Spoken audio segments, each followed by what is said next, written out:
breaking news out of Michigan with another mass shooting. This time at two campus buildings at Michigan State University in East Lansing. According to police, at least 3 people are dead and 5 others injured. All 5 of those victims remain in critical condition. Police releasing this photo of the suspect, who they now say is dead. That 43-year-old male is not affiliated in any way with Michigan State University. This is the 67th mass shooting in the country this year. An icy exchange at the State of the Union this week when Utah Senator Mitt Romney confronted first-term New York Congressman George Santos. Romney telling Santos he does not belong in Congress. He says he embellished his record. Look, embellishing is saying you got an A when you get an A-. Lying is saying you graduated from a college you didn't even attend. And he shouldn't be in Congress. And they're going to go through the process and hopefully get him out.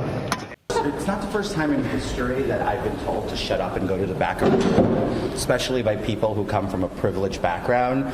And it's not going to be the last, and I'm never going to shut up and go to the back of the room. And I think it's reprehensible that the senator would say such a thing to me in the demeaning way he said. It wasn't very Mormon of him. That's what I can tell you. Since the 34-year-old's congressional win, many of the stories Santos told on the campaign trail have been exposed as outright lies. George Anthony DeVolder Santos never worked at Citigroup.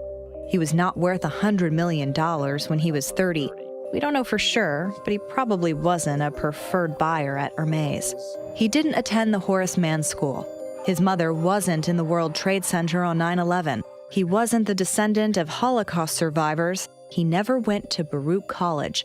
And George Santos never won a volleyball championship.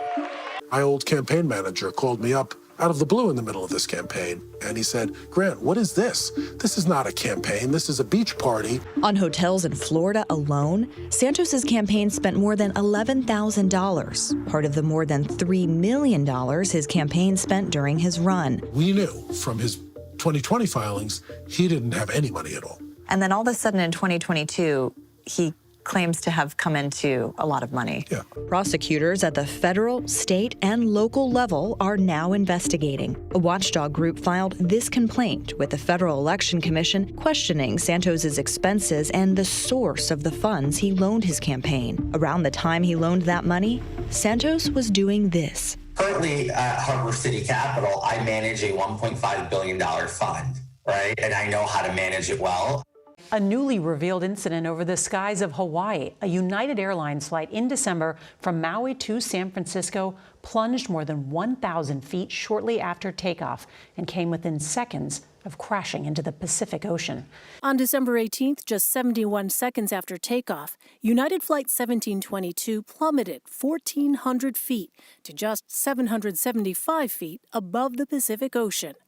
The pilots recovered and the flight continued safely on to San Francisco. Well, I think there are a number of factors that may have led to this. Weather could have been a contributing factor. It could be something as simple and yet as lethal as a distraction in the cockpit. United did pull those pilots and put them back into training. Well, that certainly suggests that maybe there was a problem with the way that the crew was managing the cockpit. Just hours earlier, a Hawaiian Airlines flight hit severe turbulence moments before landing in Honolulu, injuring dozens. John, welcome back. Thanks for joining us this morning. Martha just said it could take a while to figure out where these 3 objects were from. What more do we know about them? What were they? Were they balloons? Were they from China? Yeah. We're not describing them as balloons right now, George. We're calling them objects because that's the best description we have right now. What I can tell you is they were very much smaller than the Chinese spy balloon, in cases about the size of a car. They did not appear to have any maneuvering capability, so they didn't look like they were piloted or anything like that. And again, they fell down in some pretty remote locations in the Northwest and, of course, over Lake Michigan. So it could take us a while to actually reach the debris, let alone have a chance to collect it and analyze it. Probably not from China? We don't know, George. It could be from a nation state. They could be from commercial entities, research, scientific institutions. We just don't know. So what's going on right now? We had years and years where we did not detect, at least that's what spokespeople have said, we did not detect Chinese balloons flying into the United States airspace. Now we're catching all these objects and shooting them down. Is there more of a threat, or are we just detecting more? And if we're detecting more, why? There's two things here. One, we have been studying the Chinese spy balloon program since we came into office. This is a program that they have been working on for several years.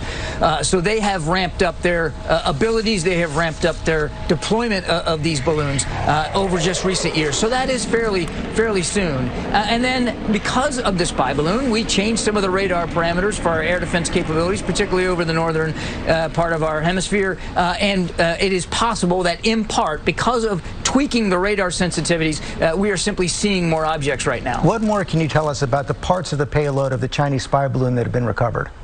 We had some good weather over the weekend, George. They were able to bring up some parts of the debris, some of the structure of the payload itself. Some of those include some of the electronics. I don't want to get into too much detail, but we are starting to get things up off the bottom of the ocean there, and try to get it analyzed by the FBI.